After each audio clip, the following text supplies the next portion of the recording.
Bonjour à tous et bonjour à toutes, j'espère que vous vous portez bien. Alors moi ça va super, le soleil est enfin revenu, c'était pas gagné ce matin. Et contre toute attente, il arrive qu'il ne fasse pas beau également dans le sud de la France. Enfin bref, c'était pas pour vous parler de météo, mais c'était pour vous donner une raison de ma bonne humeur.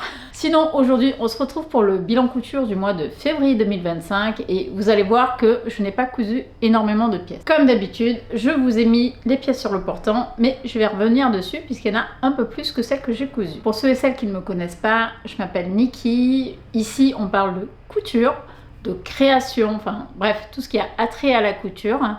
Vous pouvez également me retrouver sur mon compte Instagram à Le Plaisir de Créer vs Niki. Je vous mets toutes les informations en barre de description et vous pouvez également me retrouver sur le blog niki-leplaisirdecréer.fr où je vous raconte des histoires de couture. Donc vous avez 3 réseaux, 3 formats différents pour 3 contenus un petit peu différents. N'hésitez pas à liker et à vous abonner si vous aimez le contenu que je vous propose et comme ça vous serez tenu au courant des nouvelles parutions. Et puis dans le cas contraire, écoutez, si c'est que cette vidéo qui vous intéresse, il n'y a absolument aucun problème.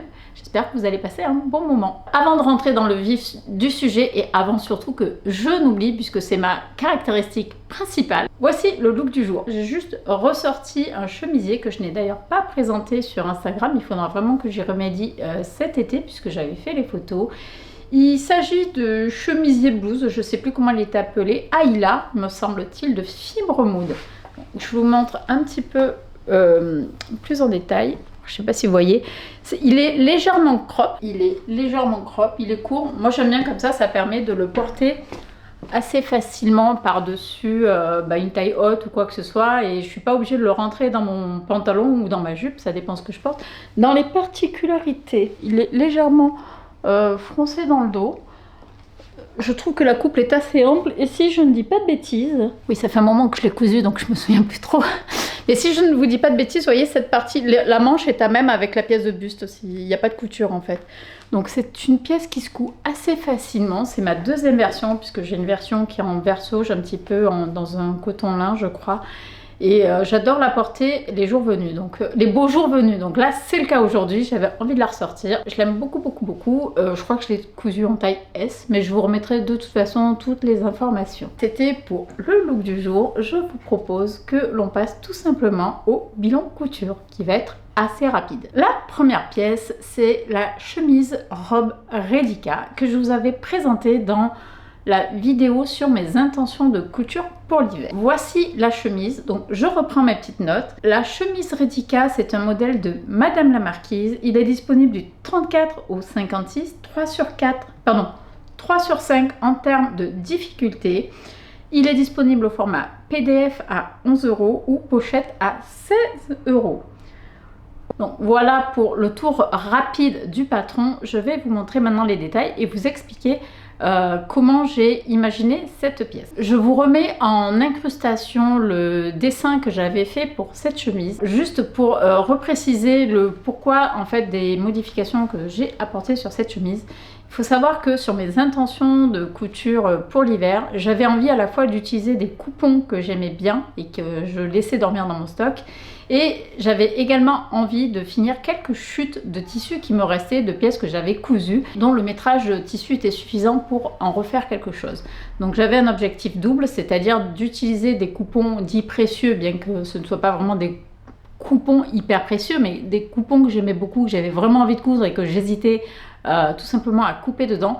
Et l'idée est également de commencer à vider mon stock de chutes de tissu. Quand je parle de chutes utilisable. Donc ici la chemise Redika, elle se présente, c'est une robe chemise à la base, je l'ai déjà cousue l'année dernière, me semble-t-il en taille 36 dans une viscose. J'ai coupé ici la même taille. Normalement la patte de boutonnage qui est ici, hop, je ne sais pas si vous allez bien la voir. La patte de boutonnage, en théorie, est à même, d'accord? En ce qui me concerne, la couleur beige n'est pas la couleur qui me va le mieux au teint. Et je m'étais dit que pour utiliser ce superbe tencel qui a un tombé, mais vraiment super plombant, très agréable, et avec lequel j'avais cousu un pantalon à plis, je vous le mettrai quelque part, je voulais quand même pouvoir le rehausser pour ne pas me dire, tiens, j'ai cousu une chemise que je ne vais pas porter. Du coup, je l'ai imaginé avec le tissu chouchou. Donc là, c'est un mélange de coupons qui me restait, de chute, pardon, et d'un coupon semi-précieux avec lequel j'ai réalisé ici l'empiècement du dos doublé. Je l'ai doublé typiquement dans le même tissu. C'est un jacquard qui vient de chez Tissu Français. J'ai également réalisé le col dans ce même tissu et toute la patte de boutonnage. Histoire d'apporter un petit peu plus de contenance en fait à la chemise, j'ai décidé de faire une des poches plaquées dans le même tissu. Je n'ai pas fait le rabat de poche dans la même matière parce que je trouvais que ça faisait trop. Et dans la vidéo, je vous expliquais que je n'avais pas tranché sur le fait que est-ce que je vais faire la poche dans le tissu contrastant ou le rabat de poche. Au final, j'ai choisi de faire la poche. Le rabat de poche aurait été sympa aussi, voilà. Mais je trouve que du coup, ça vient habiller un petit peu la pièce. Donc je recule et je vous montre ensuite la caractéristique qui me fait craquer sur cette pièce. Donc là, vous la voyez à peu près en entier. Je recule encore un peu, voilà. De toute façon, je vous mettrai les photos portées. Et là, je vous montre le détail ici des boutons. Vous voyez, ils sont quand même assez gros, les boutons. Sauf le bouton ici du col, du pied de col, en fait, je l'ai fait différemment, mais pour le plaisir. Il n'y avait pas de raison particulière à ce que je le fasse différemment. Et ce que j'aime en particulier dans cette chemise, ce sont les manchettes. Les poignets en fait. Ça me fait penser à des poignets mousquetaires, mais ce ne sont pas des poignets mousquetaires à proprement parler, mais comme si on avait mis des gants, vous voyez. Alors cette partie-là est doublée, la pièce est intégralement doublée des deux côtés. L'empiècement, comme je vous l'ai dit, je l'ai doublé. J'ai hésité à doubler l'empiècement dos avec le même tissu. Je m'étais dit que j'allais le faire peut-être en tencel beige sur l'intérieur. Et en fait non, je regrette pas, j'avais peur que ça me gratte, mais en fait pas du tout. Et l'autre particularité de cette pièce, mais vous verrez peut-être un peu mieux sur les photos, c'est sa forme liquette derrière. Vous voyez? Donc, je vous mettrai également les photos de la robe que j'avais cousue également en 36. Et déjà, à l'époque, c'était l'inverse. J'avais un tissu qui était bariolé en termes de motifs. Et je m'étais dit que si je faisais dans le même tissu les poignées de manches et la poche, ça allait se noyer dans le motif et que ça allait pas être sympa. Donc déjà, à l'époque, je l'avais fait en contrastant. Donc là, on est sur le même principe, sauf que ce coup-ci, j'ai même coupé la patte de boutonnage pour pouvoir rajouter sur la totalité. Donc ça, c'est pour cette pièce et je l'ai cousue en taille 36. Alors, elle est un chouïa serrée au niveau de la poitrine. Sur le tableau détail de la créatrice, je suis plutôt en 38. À l'époque, sur la robe, je l'avais fait en 36 parce que j'avais peur d'avoir trop d'aisance et ça passait au niveau de la poitrine. Sauf que je l'avais cousue dans une viscose. Donc la viscose a une tendance quand même un petit peu à se détendre et surtout la viscose était très fine. Là, mon tencel a quand même pas mal de tenue. Et du coup, c'est vrai qu'au niveau de la poitrine, honnêtement, si j'avais fait un 38, ça aurait été super. Cela dit, ça passe quand même. Et concernant ce modèle, dans le dessin que je vous avais présenté, je vous l'avais présenté avec la jupe short Agathe de Evelyn Patterns qui est ici. Donc voilà, je vous montre l'ensemble complet. Ça fait quelque chose comme ça. Je trouve que ça fait hyper sympa. Donc, je vous remontre la jupe short, mais vous pouvez avoir tout le détail de la jupe short tout simplement dans le précédent bilan couture. Au niveau des finitions, si vous me suivez depuis un certain temps, vous savez que j'aime bien les jolies finitions, donc je me suis embêtée à faire des coutures anglaises. Je n'ai pas suivi les instructions de la créatrice puisque j'ai fait des coutures anglaises de partout. Donc je vous montre ça, je l'ai mise à l'envers ici. Donc là, on est au niveau des entournures. Vous voyez, hop. Donc j'ai tout en couture anglaise et vous avez également les coutures côté. Là on est sur la couture de la manche, mais vous avez également la couture ici côté qui est en couture anglaise. Donc voilà, donc ça fait des finitions qui sont assez propres. J'avoue que j'aime de moins en moins les finitions au surjet et encore je dirais que ça dépend vraiment des matières. Là sur un chemisier c'est pas ce que je préfère. Donc voilà, donc j'ai fait des finitions couture anglaise, je trouve que ça rend super bien. Et ça me fait une petite chemise un peu sympa avec un jean, je trouve que c'est super sympa. Et avec un legging, avec la forme liquette derrière, je trouve que ça fait super sympa. Un legging et des bottes, c'est nickel. Le tencel vient de chez Self Tissu, c'était une boutique physique que nous avions avant qu'elle ne ferme. Et bien entendu, le superbe jacquard ici provient de chez mon dealer préféré du moment, qui est tissu français. Donc au niveau des tarifs, juste pour vous rappeler, c'est j'ai rien à gagner, mais le jacquard, c'est une fin de stock d'une marque connue et je l'avais eu à 5 € du mètre. Voilà, on est sur quand même des tissus qui sont normalement à plus de 30 € le mètre. J'en ai fini pour cette pièce et juste je vous remonte le dos. Je ne sais pas si je vous l'avais dit, mais vous avez également un pli ici. Voilà, je vous laisse avec les photos portées de cette pièce. Je crois que j'ai des photos avec plusieurs bas éventuellement. Donc je vous laisse avec toutes les photos. N'hésitez pas à me dire avec quel bas vous préférez en commentaire. Et est-ce que la chemise vous plaît ou pas?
C'est la blouse Alma de chez Clématis Pattern. Elle a été réalisée ici dans un satin de viscose zébré qui provient de chez mon dealer préféré, Tissu Français. En ce qui concerne cette blouse, elle est disponible du 34 au 52. Elle est notée en 3 sur 5 en termes de difficulté.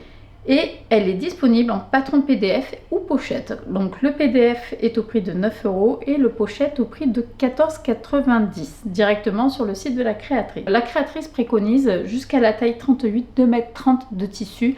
Je n'ai pas utilisé ce métrage-là. Je ne veux pas dire de bêtises, mais je pense que je suis plutôt à maximum 2 mètres, voire 1,80 m de tissu, quoi.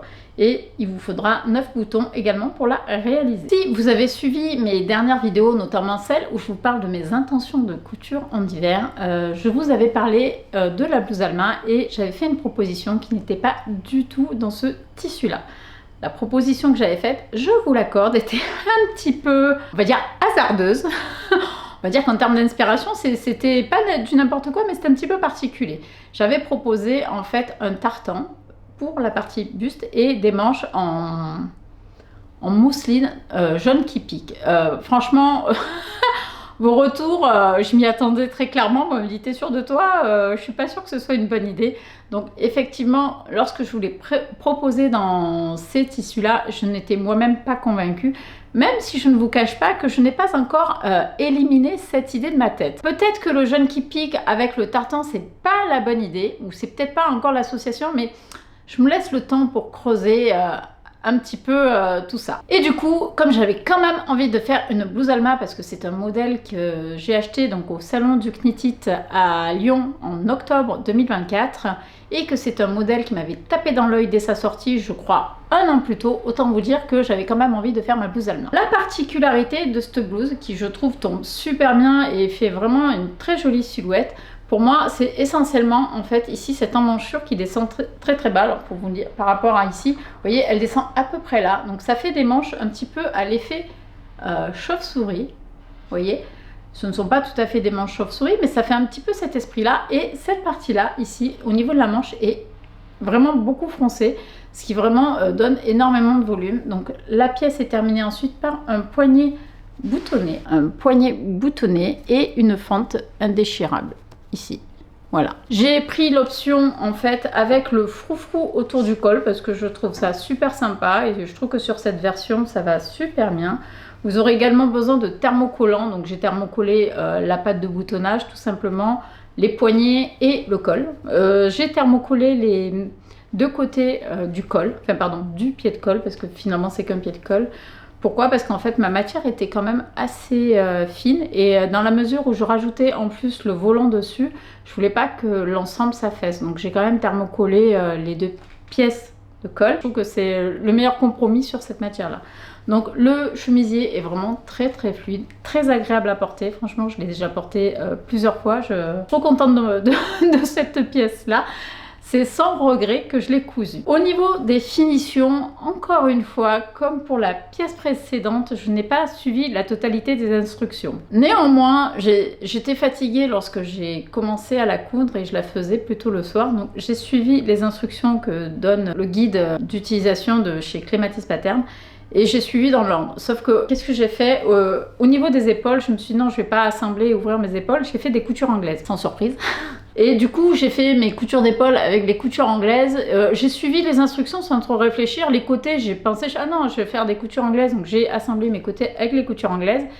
Et au moment d'arriver aux manches, je me suis dit, mince, c'est pas comme ça que je fais d'habitude. Lorsque je fais un chemisier en fait en couture anglaise, j'assemble les épaules en couture anglaise. Ensuite, j'assemble la manche, enfin la tête de manche avec l'entournure sur le buste.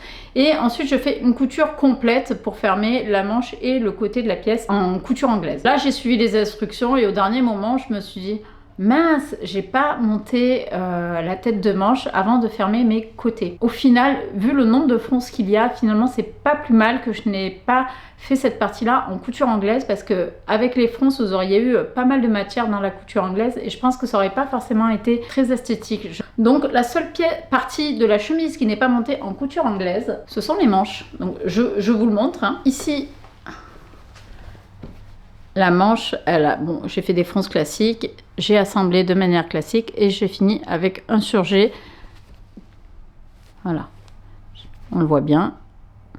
Donc voilà, donc la partie manche est assemblée non pas en couture anglaise mais en couture classique et surjetée ensemble. Sinon, au niveau du col, comme d'habitude, en fait, je finis toujours mon col à la main. Je n'aime pas quand il y a une surpiqûre sur le dessus. Ça peut m'arriver, mais je fais de plus en plus à la main et j'avoue que je commence à prendre plaisir à la couture à la main. Finalement, ça détend. Au niveau des poignets, bah, j'ai fait exactement pareil. J'ai fermé mes poignets. Hop, bon, on ne va pas le voir, mais voilà, je n'ai pas de couture non plus sur les poignets. Tout est fait à la main. Voilà, je pique sur l'envers et je rabats sur l'endroit et je finis à la main. Bon, les boutonnières, pas grand chose à dire. Les boutons, je sais pas si je vous ai montré, je les avais dans mon stock. Voilà, j'ai trouvé ça dans mon stock.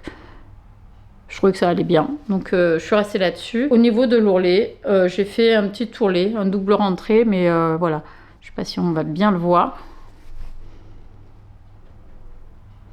Il fait pas 1 cm parce que je trouvais que ça faisait presque un peu trop, ça doit faire, je sais pas, 7-8 mm, mais pas beaucoup plus. Et là, sur les côtés, hop, je vous montre quand même. Sur le côté, on voit bien la couture anglaise qui est là. Donc comme ça fait quand même un chemisier qui est assez propre, je trouve. Ah oui, je veux dire, j'ai pas fait de modification, mais si. J'en ai fait une assez énorme en vrai, c'est la longueur des manches. Alors est-ce que c'est parce que j'ai utilisé un satin viscose qui est extrêmement souple par rapport au tissu qui se trouve sur le patron de base. Je crois que le tissu de base c'est une broderie anglaise, je crois que c'est Made in Estelle qui a réalisé le patron en partenariat en fait avec Clématis Pattern, ou plutôt l'inverse, Clématis avec Made in Estelle. Et c'est vrai qu'en broderie anglaise, la matière est plus épaisse et peut-être qu'elle va moins se détendre. Mais là, j'ai enlevé 6 cm de longueur de manche. En plus, bon, comme je vous l'ai dit, j'ai cousu, j'étais un peu fatiguée, j'ai suivi les instructions, j'ai fait dans le sens où ça arrivait. Bon, c'était pas forcément complètement judicieux, notamment pour la manche, puisque j'ai fait mes fentes de manche, j'ai posé mon poignet et j'ai assemblé ma manche. Donc là, je n'ai quand même pas fait les 2 manches, je n'ai fait qu'une. J'ai passé le chemisier et là, autant vous dire que la manche, elle était, mais enfin, c'était moche quoi. Au lieu d'avoir un joli volume ici au niveau du poignet, en fait, il y a tout qui revenait là, ça s'écrasait, c'était vraiment moche. Et ben en fait, j'ai démonté le poignet. J'ai raccourci de 6 cm. Au début, j'hésitais parce que ça me paraissait énorme, mais en fait, je me suis dit non, mais c'est ce que j'ai mesuré, tant pis, je coupe. Donc, sauf que j'avais monté ma fente indéchirable. Donc j'ai défait le petit bout de fente indéchirable, il me restait 1,5 cm. Et j'hésitais à en mettre directement le poignet. Je me suis dit, bon, ça va passer directement, je n'en fais pas de fente. Et me connaissant, au bout d'un moment, au moment où j'allais faire ça, je me suis dit, non, mais je sais que ça va m'agacer de savoir que normalement, il y a une fente indéchirable et que je ne l'ai pas mise. Du coup, j'ai recoupé la fente indéchirable, j'ai recoupé les pièces, j'ai reposé une fente indéchirable, j'ai reposé le poignet, j'ai refroncé ma manche. Tac, tac. Ah non, j'avais pas enlevé la manche froncée, je l'avais laissée telle quelle, je l'ai pas démontée. Parce qu'en fait, j'ai fait ce qui ne se doit pas se faire, c'est que normalement, une manche, enfin, sauf si elle est vraiment droite, vous la raccourcissez pas au niveau de l'ourlet. Sauf que moi, j'avais déjà monté ma manche, surjetée, tout froncé. J'avais monté mon poignet, ma fente indéchirable, et je me suis dit, qu'est-ce que je fais? Alors, comme au niveau du poignet, la manche était extrêmement froncée, ça allait pas changer grand chose que je coupe à ce niveau là. J'aurais juste un peu plus de fronce puisque la manche étant comme ça, forcément si je coupe plus haut, cette partie là est plus grande que la partie du bas. Bon, j'ai pris le parti de faire comme ça. L'autre manche étant coupée, j'ai fait exactement la même chose a posteriori, en sachant que j'avais posé mes 2 fentes indéchirables en premier lieu. Donc en fait, j'ai défait les 2 fentes indéchirables. Je n'avais pas posé les 2 poignets, voilà, mais j'en avais posé quand même un. Donc j'ai bien raccourci de 6 cm chaque manche. J'ai refait mes fentes indéchirables et ni vu ni connu, franchement, ça match nickel. J'ai fait la modification directement sur le patron au bon endroit, au niveau de la ligne où ça doit normalement se faire. Et j'ai quand même enlevé 6 cm et c'est effectivement ce qu'il me faut pour moi sur ce modèle là. Donc je ne sais pas pour les autres personnes qui auraient déjà fait ce modèle. N'hésitez pas à me dire en commentaire si vous avez cousu Alma, si les manches étaient nickel pour vous ou si c'est moi qui ai les bras trop courts. Ce que je n'exclus pas non plus, mais ça m'arrive quand même assez rarement de devoir enlever autant de matière sur une manche. Donc voilà pour ma blouse Alma. La seule modification que je me suis autorisée, c'est de raccourcir la longueur des manches. Et franchement, j'ai super bien fait parce que du coup, je suis contente. Elle me va nickel et je la porte avec plaisir. Je vous propose de vous laisser avec les photos portées pour cette blouse. N'hésitez pas à me dire en commentaire ce que vous en avez pensé, si vous aimez, et dites-moi aussi avec quoi vous la porteriez. Là, pour les photos, je ne vous cache pas que j'ai fait du peps niveau couleur. Voilà, dites-moi tout en commentaire, je suis curieuse d'avoir vos retours.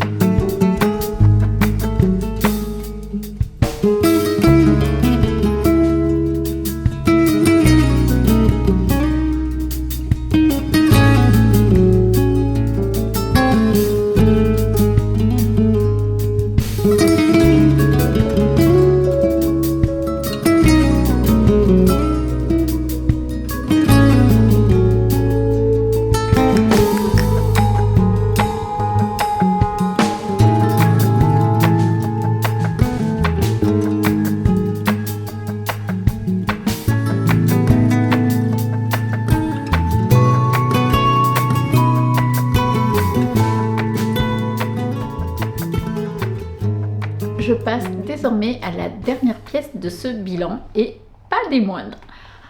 Les copines l'ont déjà vue en vrai et franchement, je trouve qu'elle est sympa. Elle en jette. J'avais un peu peur. Je vous dirai quand même ce que m'a dit mon homme quand il m'a vue avec. Hein. Mais bon, je dis rien, je vous le dis tout à l'heure. La prochaine pièce, c'est donc la veste Marcia de Fibre Moon. Et voilà ma petite Marcia. Honnêtement, je l'adore. Donc là, on est sur un velours matelassé. Alors, je ne sais pas si vous allez vraiment réussir à bien voir. Il est vraiment hyper qualitatif, très très très sympa. L'intérieur, je vous le montre tout de suite. Donc vraiment, on est ce que j'appelle doudoune en fait. Vous voyez, cette matière-là, comme vous pouvez le voir. Elle est super agréable à porter. Je l'ai cousue en taille S. Donc je vous donne tout de suite les informations sur le modèle. Donc la veste est disponible de la taille XS au XXL. Moi j'ai cousu la taille S. Le patron est disponible au format PDF ou pochette. Donc le PDF est à 11,50 €, la pochette à 14,95 €. Vous avez bien sûr des calques de taille du A4, du A0 sur ce modèle-là. En théorie, ce modèle-là est réalisé. Alors je vous le montre juste là pour que vous le voyez bien. Ici, vous voyez, vous avez des petits mancherons qui sont sympas et qui donnent vraiment une carrure assez sympa à la veste. Et normalement, ce modèle est cousu pour avoir des manches amovibles. En ce qui me concerne, je n'ai pas fait les manches amovibles. À vrai dire, j'allais les faire. J'ai suivi les étapes de réalisation dans l'ordre où elles arrivaient, ce qui est plutôt logique. Et arrivé à l'étape des manches, je savais que je n'avais pas les fermetures éclairs. Donc je sais pas, il devait être 17 h, un truc comme ça, donc j'ai tout lâché. Je suis partie chez Tissu des Ursules pour acheter les fermetures éclairs. Donc là, sur qui je tombe? À Tissu des Ursules, deux copines couturières, donc pour ne pas les citer, Caro et Laure, voilà, qui étaient là, en train de discuter, enfin d'échanger avec la vendeuse sur certains produits. Quand j'arrive, je papote avec elle et je récupère tout de suite les deux fermetures éclairs dont j'avais besoin pour ma Marcia. Sauf que Caro, qui était là, avait déjà cousu Marcia.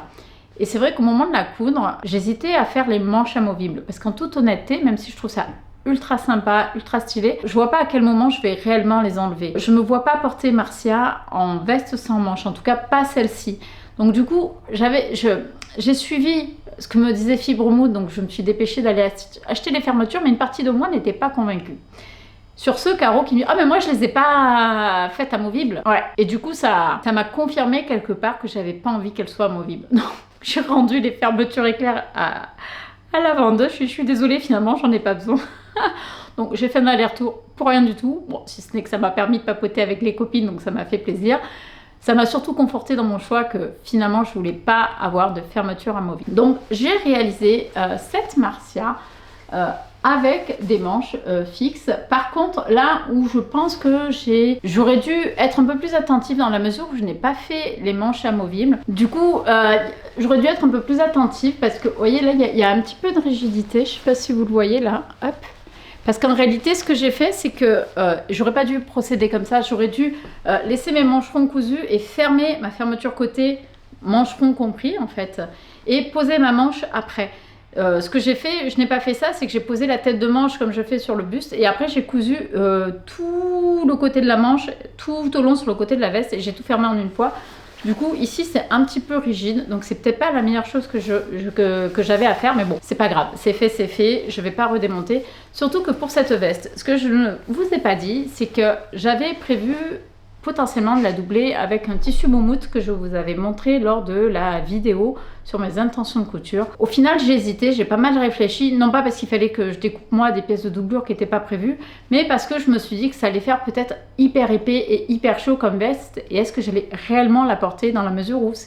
Enfin, les moments où il fait vraiment froid chez nous, c'est quand même rare. Et dans cette veste-là, qui est quand même relativement loose, enfin, oui, elle est quand même assez loose, je peux passer plusieurs pièces sous ma veste et continuer de la fermer. Donc, j'ai fait le choix finalement de ne pas poser de doublure. Et donc, le problème que j'avais, que je ne trouvais pas sympa, c'est que ici, comme on est sur un tissu doublure, comme on est sur un tissu molletonné, l'intérieur du molleton, enfin le molleton à l'intérieur est blanc. Du coup, avec la finition proposée par Fibre Mood qui était ici insurgée par exemple au niveau des poches et même au niveau des coutures de côté, on était censé avoir... Hop, elles sont mes coutures de côté, je suis complètement à l'envers, je n'y suis pas du tout. Hop, là. Voilà, on était censé avoir ici des surgés tout au long des coutures, enfin sur les marges, tout simplement. Et je ne vous cache pas que ça faisait ultra moche. Parce que le surjet vient certes emprisonner les deux épaisseurs et le molleton, mais on voyait quand même le molleton blanc alors que l'intérieur est noir. Et j'étais un petit peu dégoûtée. Je me suis dit, mais attends, c'est un tissu que j'ai payé 27 € du mètre. Donc, bon, ça commence à être un peu pas donné, moi je trouve, 27 € du mètre. Et je me suis dit, attends, tu es en train de te faire une veste avec un tissu à 27 € du mètre et tu acceptes des finitions qui sont un petit peu dégueulasses. Donc voilà, ça c'était ma réflexion intérieure. Hein, je suis désolée, je vous la livre comme ça et ça me plaisait pas. Donc j'ai réfléchi, qu'est-ce que je fais, qu'est-ce que je fais pas. J'avais un voile de coton jacquard noir, très très fin, à peu près de l'épaisseur du Liberty. Et je me suis dit, bah, tant pis, je vais absolument gancer toutes les coutures. Et c'est ce que j'ai fait. Vous voyez, les coutures de la poche sont intégralement gancées. Les coutures de la manche sont intégralement gancées. Comme vous pouvez le voir, tout a été gancé. Ici, les pièces côté, avant d'être assemblées, ont été également gancées. Donc, qu'est-ce que j'ai gancé d'autre? Je ne sais même plus en fait tout. Sans compter les finitions que j'ai faites à la main au niveau du col. Les boutons pression, je ne les ai pas montrés. Alors, j'en ai mis 2 couleurs. Je vais changer ça, j'en avais pas assez. J'ai ceux qui sont dorés, là, ce sont de très très jolis boutons pression. Et j'avais cette couleur gun, qu'ils appellent gun.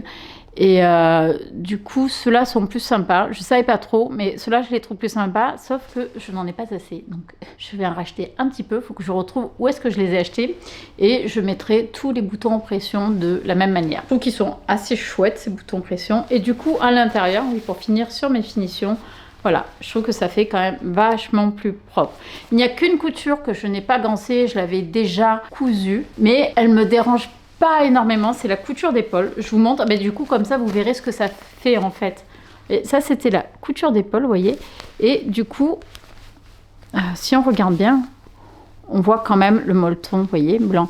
Donc là, c'est une petite couture qui est pas forcément longue et une fois qu'on porte la veste, ça se voit pas même quand c'est ouvert parce que c'est posé sur notre épaule.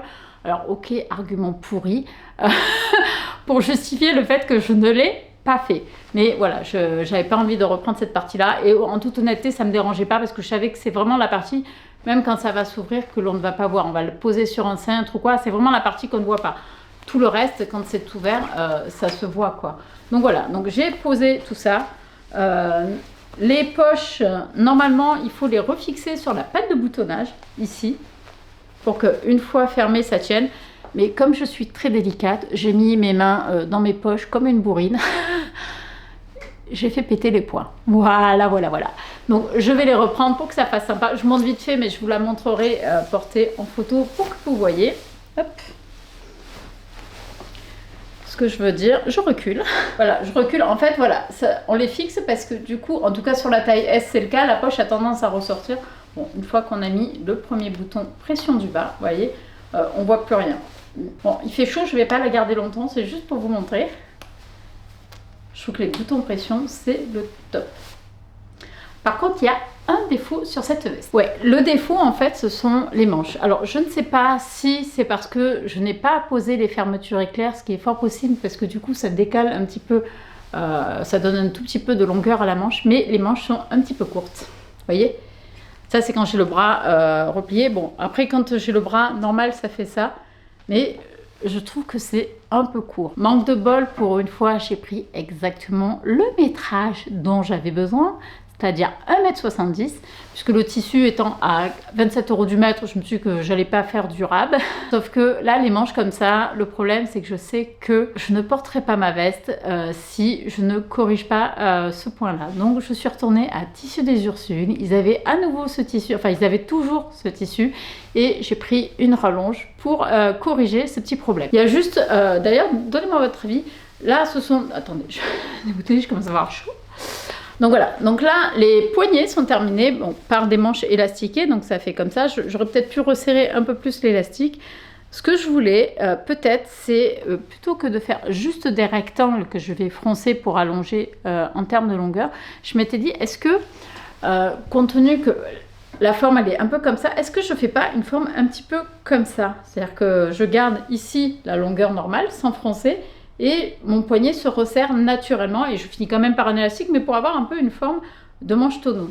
J'ai pas fait la modification comme vous pouvez le voir, j'ai acheté le tissu, mais j'aimerais bien votre retour là-dessus, ou est-ce que je m'embête pas, je mets juste un rectangle suffisamment long dans lequel je passe l'élastique et je rallonge mes manches pour que ce soit nickel. Je ne sais pas ce que vous en pensez de cette veste. Moi, j'aime vraiment beaucoup le détail. De toute façon, je vous mets les images portées et j'en arrive à la phrase tissu. J'étais trop contente de ma pièce. Je la passe sur moi. Je la montre à mon homme. Et j'ai alors, qu'est-ce que t'en penses? À votre avis, qu'est-ce qu'il m'a répondu? Oui, je veux pas le dire trop fort, mais en fait, il était tranquillement assis sur le canapé. Il me regarde, le style... Fait, ouais, ben, je t'achète un J15 et tu peux être sur le bord de la route. Voilà, ça, c'était la phrase qui tue, qui veut tout dire. Comprendra qui veut. Ça m'a un peu fait caguer, comme on dit ici. Mais bon, c'est moi qui vais la porter. Du moment qu'elle me plaît, je pense que c'est l'essentiel. Mais vous voyez comme quoi, effectivement... on n'a pas tous la même perception et comme quoi le graou a encore une connotation qui potentiellement n'est pas celle que l'on aimerait. Moi je trouve que honnêtement porter avec un jean, franchement ça passe. Effectivement, ce qu'il faut que j'évite de faire, c'est de mettre une jupe graou ou de mettre un legging cuir, enfin bref. Je pense qu'il y a des associations auxquelles il va falloir que je fasse attention pour pas avoir mauvais genre, mais sinon j'aime beaucoup le tombé de cette veste. Et surtout que cette veste, je l'ai prise avec cette forme-là pour qu'elle soit un petit peu moins conventionnelle que ce que l'on aurait pu trouver dans ce motif-là. Voilà, c'est pas le long manteau, c'est pas... Enfin voilà, je voulais un truc qui soit un petit peu différent. Pour moi, le pari est gagné, mais c'est un avis personnel. N'hésitez pas à me dire, vous, en commentaire, ce que vous en pensez. Est-ce que vous aussi, votre compagnon ou votre compagne, vous aurez dit la même chose que le mien? Voilà, donc celle-là, je l'ai notée, je la retiens. Hein. Je saurai lui ressortir à un moment donné, bien à propos, en tout cas. Donc voilà.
J'en ai fini pour les 3 pièces de ce bilan. Je vais quand même en profiter pour conclure également sur la vidéo collection en hiver, puisque je vous remets le petit quelque part en information si vous voulez aller voir la vidéo. C'était la vidéo où je vous présentais les pièces que j'avais l'intention de coudre pour l'hiver en Vaucluse, qui j'avais estimé terminer en février, enfin le 28 février, donc pour moi l'hiver est terminé et donc j'en profite pour vous dire si oui ou non j'ai tenu mon propre pari que je me suis fait à moi-même. Dans cette vidéo, je vous parlais de différentes pièces que j'avais envie de coudre pour qu'elles s'associent entre elles et en même temps je voulais à la fois utiliser des coupons dits précieux, en tout cas des coupons que j'aimais bien et que je n'avais pas pris encore le temps de couper ou de définir un projet bien précis. Et en même temps, lors de cette vidéo, je vous disais que je voulais également utiliser des chutes qui étaient dans mon stock, qui dormaient depuis un certain temps et qui étaient des tissus que j'aimais bien. Donc l'idée était de faire d'une pierre deux coups. C'est pour cette raison-là que j'avais déjà pris la peine de dessiner les pièces pour les mettre, pour leur donner une première vie à travers le dessin, pour que moi je m'en imprègne et que ce soit également plus facile à coudre derrière. Dans les pièces que je vous avais présentées, je crois que la première, ça devait être celle-ci, la jupe Agathe de chez Evelyn Patterns. Donc je vous remets le dessin quelque part.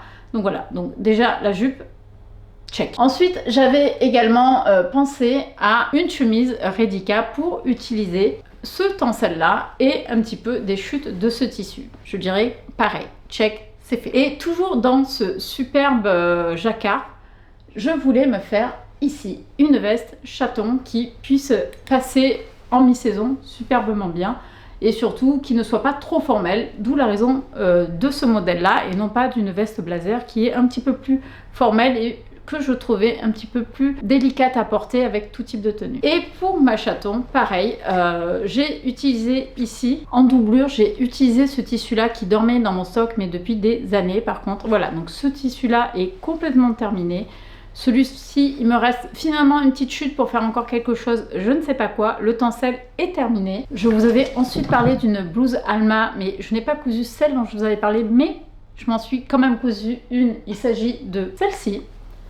Et j'avais déjà prévu de me coudre également la veste Marcia, je vous en avais parlé. Donc pour les pièces de l'hiver, On n'est pas trop mal, je pense, par rapport à ce que je m'étais fixé comme objectif. Ensuite, j'avais encore prévu une couture, ce coup-ci de chute de tissu. Et je vous les montre les deux en un. Hop, ici, c'est le col roulé Tula de chez Mila Oni Pattern, ce que je vous ai déjà présenté, hein, mais c'est juste pour vous dire que j'en ai cousu deux versions. Ce coupon est également terminé. Et pour finir, un coupon que j'avais acheté il y a très longtemps. À la base, je l'avais acheté pour moi pour me faire un blouson aviateur. La vie a fait que mon petit gars à l'époque avait adoré ce tissu-là, donc je lui avais fait deux blousons aviateurs à 1 an et demi d'écart en fait, tout simplement. Bon, il était encore petit, donc sur mon coupon de 3 mètres, ça passait nickel. Et il me restait une chute ridicule dont je ne savais pas quoi faire, mais dont je n'arrivais pas non plus à me séparer. Et j'ai hacké donc ce gilet de berger qui est le modèle Anouk de Jolie Lab. Je m'en suis fait un gilet de berger avec ici le revers que j'aime beaucoup en moumoute. Donc finalement, ce coupon est également terminé. Au final, je trouve que je me suis pas trop mal débrouillée puisque j'ai cousu les pièces que j'avais prévu de coudre. J'ai également descendu, mais très légèrement, mon stock de chute de tissu, mais j'ai encore pas mal de travail à faire là-dessus. Donc je ne sais pas encore comment je vais procéder, il faut que je fasse un petit peu le point sur ce qui me reste en termes de chute, que je vérifie puisque j'avais fait un atelier de colorimétrie et je vous en ai parlé également dans une vidéo. Je vous mets le petit i et je vous mets de toute façon le lien en barre de description où je vous expliquais que effectivement maintenant j'avais pris conscience que certaines teintes ne m'allaient pas au teint. Donc on peut toujours les travailler avec d'autres tissus pour repimper pour que ça aille bien, mais du coup, je dois faire le point un petit peu sur mon stock pour voir, je n'ai pas encore fait, mais pour voir quels sont les tissus dont je vais me séparer. Donc, mission accomplie. Reste à savoir, est-ce que vous voudriez que je vous propose le même type de vidéo pour les pièces de printemps? J'ai plein d'idées en ce moment. Alors moi, le printemps, en plus, j'adore parce que forcément, c'est la couleur, c'est la vie, il y a tout qui renaît. Donc, c'est une saison qui a tendance à pas mal m'inspirer. Donc, n'hésitez pas à me dire en commentaire si vous avez envie que je vous présente les pièces que j'ai envie de coudre pour le printemps. Est-ce que je refais un petit peu comme pour l'hiver, je vous donne les tissus, les modèles et j'essaye justement de rentrer là-dedans, ou est-ce que je pars en live complet et puis c'est pas grave non plus. J'en ai fini avec ce bilan, avec les pièces que j'avais envisagé de coudre pour l'hiver, notamment les pièces que je vous avais présentées lors de la vidéo de mi-janvier. N'hésitez pas à me dire si vous voulez la même chose pour le printemps. En attendant, moi je passe désormais aux coutures de printemps. J'ai envie de couleurs, j'ai envie de volume, j'ai envie de plein de choses. Je suis hyper inspirée. Je vous laisse là avec cette vidéo. N'hésitez pas à me dire quelles sont les pièces qui vous ont plu. Dites-moi en commentaire si vous êtes déjà passé aux pièces de printemps, si vous êtes encore sur des pièces d'hiver. Enfin bref, j'ai envie de savoir un petit peu où vous en êtes, voir si c'est moi qui ai trop envie de printemps depuis un moment ou sinon finalement je suis juste la tendance. Voilà, donc je vous propose qu'on se retrouve très vite pour une prochaine vidéo. Le thème, je ne le connais pas encore, j'ai quelques idées, mais voilà, j'ai rien de défini. En attendant, je vous souhaite une bonne soirée, une bonne journée ou un bon week-end en fonction du moment où vous regarderez la vidéo. Je vous fais comme d'habitude des poutous partout et je vous dis à très bientôt. Ciao, ciao!